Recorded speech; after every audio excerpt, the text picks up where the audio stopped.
John Riel Casimero, sinuspende. Kahit nanalo, kampo ni Saul Sanchez. Inakusahan ng pandaraya si Casimero.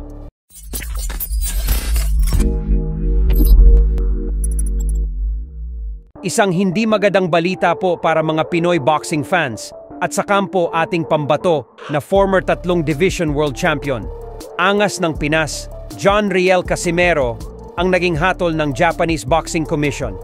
Bagamat nakuha ang napaka-impresibong panalo via first round technical knockout kontra sa former world title challenger Saul Sanchez nitong linggo lamang, ay hindi pa din nga po ito nakatakas sa higpit ng Japanese Boxing Commission.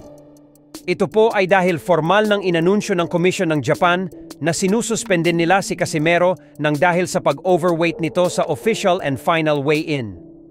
Mismo ang CEO ng Japan Boxing Commission na si Yoshiyasu Kochi ang nagsabing ito.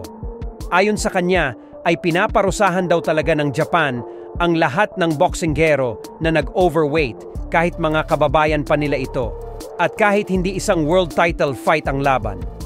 Sa mga hindi nakakaalam, ay napakahigpit ng Japan sa mga ganitong klaseng bagay dahil disiplina talaga ang kultura nila doon.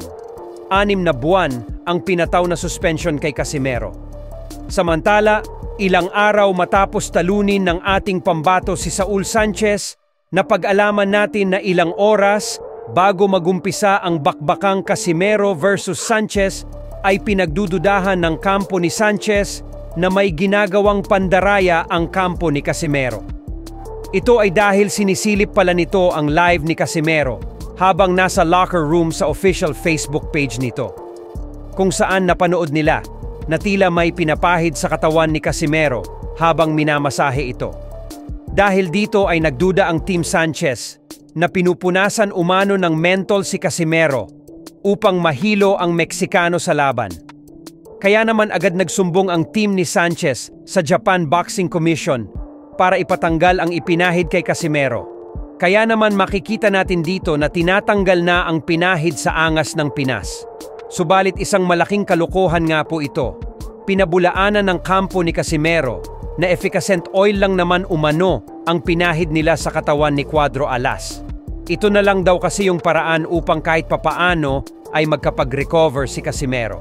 Lalo pat halos wala itong pagkaig sa mismong araw ng laban para lamang makuha ang weight limit sa rehydration clause. Kahit nag-overweight si Casimero, pinagbayaran niya naman ito sa mismong araw ng laban. Habang si Sanchez naman ay mahigit 24 na oras matapos ang weigh-in ay lumamon na ng lumamon para lamang makapag-recover. Kaya naman sana ay tanggapin na lang ng kampo ni Sanchez na tinalo talaga sila ni Casimero.